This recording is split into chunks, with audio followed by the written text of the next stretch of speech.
একজন মুক্তিযোদ্ধা যদি তার নিজ জীবদ্দশায় কথা বলে যায়, আজকে নির্লজ্জের মতো কোন মুক্তিযোদ্ধারা কোটা চায়? আমি একজন মুক্তিযোদ্ধার সন্তান।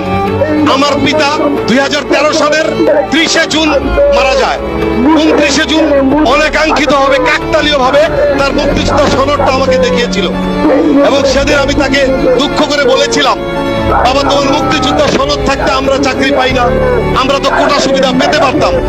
সে বলেছিল, মুক্তিযুদ্ধের পর তুমি তোমার বাবাকে ফেরত পেয়েছ, তার চেয়ে বড় সার্টিফিকেট আর কি হতে পারে? মাত্র 20,000 টাকার ভাতাই কি আমার জীবনটা ছিল না তোমার কাছে দেশটা ছিল? তুমি তোমার বাবাকে ফেরত পেয়েছ, একটা স্বাধীন দেশ পেয়েছ।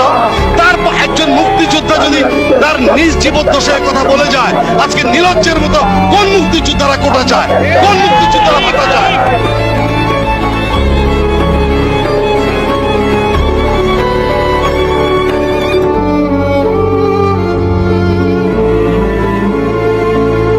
ভিডিও ভালো লাগে থাকে অবশ্যই লাইক, কমেন্ট, সাবস্ক্রাইব করে পাশে থাকবেন।